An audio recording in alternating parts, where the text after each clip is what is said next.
नई उम्मीद जैसी बातें किसी भद्दे मजाक से कम नहीं है। लेकिन सियासत का उल्टा चश्मा देखिए, भारत में बांग्लादेशी हिंदुओं को लेकर अनकंफर्टेबल करने वाली साइलेंस है। हमास पर चीख चीख कर रोने वाले, इंसानियत की दुहाई देने वाले ना जाने कहां नए साल की छुट्टियां मना रहे हैं। इस समय सिलेक्टिव आउटरीच के सूरमाओं की मोमबत्तियां बुझ चुकी है, इंटरनेट का डाटा समाप्त हो चुका है, लेकिन क्या हमारी संवेदनशीलता भी खत्म हो चुकी है?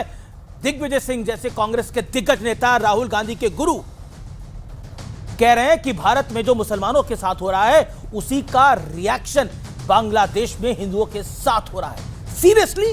दिग्विजय सिंह उस पार्टी से आते हैं जो तमिलनाडु हाईकोर्ट के एक जज पर इसलिए महाभियोग चलाना चाहते हैं क्योंकि उन्होंने हिंदुओं के हक में एक फैसला सुनाया था। क्या क्या इग्नोर किया जाए? राम मुसलमान थे, हिंदुओं में शराब पीने वालों के लिए भी देवता है। कहा जा रहा है कि 10-12 हिंदू मारे गए तो कौन सा आसमान टूट पड़ा है। इसके बावजूद देश में डर का माहौल बताया जाता है। और कितनी आजादी चाहिए इन सबको, और कितनी सहिष्णुता चाहिए हिंदुओं को, और कितना एडजस्ट करना पड़ेगा। आज का सवाल यही है। 2025 बीत रहा है और जाते जाते 2026 को क्या संदेश भेज रहा है? आर पार के ईयर स्पेशल में आज इसी मुद्दे पर देश की सबसे बड़ी बहस, निशाने पर हिंदू या वोट बैंक। स्वागत है आपका आज के इस बेहद खास ब्रॉडकास्ट में। जोरदार तालियों के साथ अभिनंदन है आपका।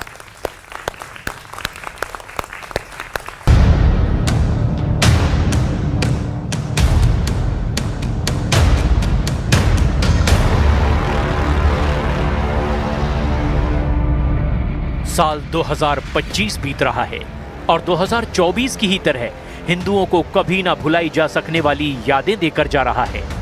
2024 में श्री राम लला की मूर्ति की प्राण प्रतिष्ठा हुई थी।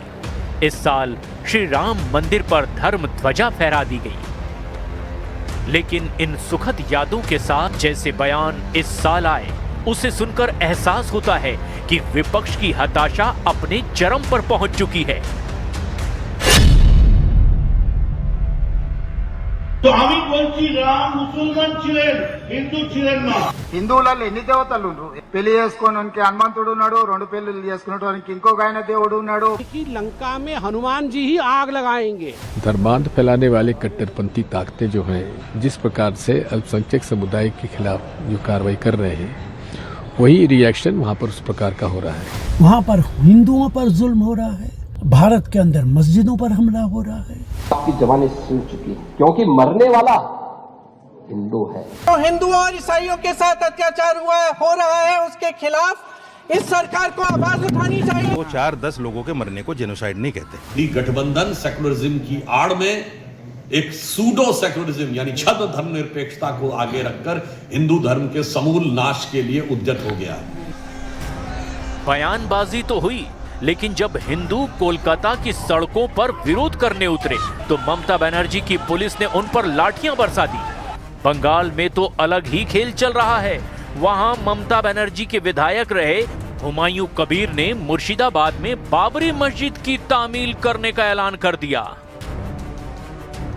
अब फिर से बाबरी मस्जिद बनाकर उस झगड़े को रीस्टार्ट करने का ये पॉलिटिकल षड्यंत्र है। हुमायूं कबीर अब बाबरी मस्जिद के नाम से एक मस्जिद बना रहे हैं। वो संभव नहीं और न हम बनने देंगे। साल खत्म होते होते खुलकर हिंदुओं की जाति वाली दरार गहरी करने की कोशिश भी की गई। तो मुझे लगा कि ये प्रेरणा स्थल है या पंडा स्थल है। एक विवाद तमिलनाडु में भी चल रहा है, जहां हाईकोर्ट के आदेश के बावजूद हिंदुओं को दीप स्तंभ पर दिया जलाने नहीं दिया जा रहा। उल्टे लगभग पूरा विपक्ष हाईकोर्ट के जज के खिलाफ महाभियोग लाने के लिए लामबंद हो गया।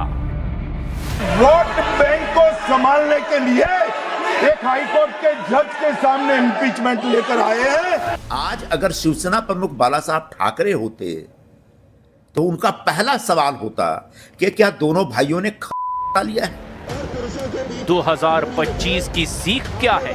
क्या 2026 में हिंदुओं के लिए सावधान होने का अलार्म है?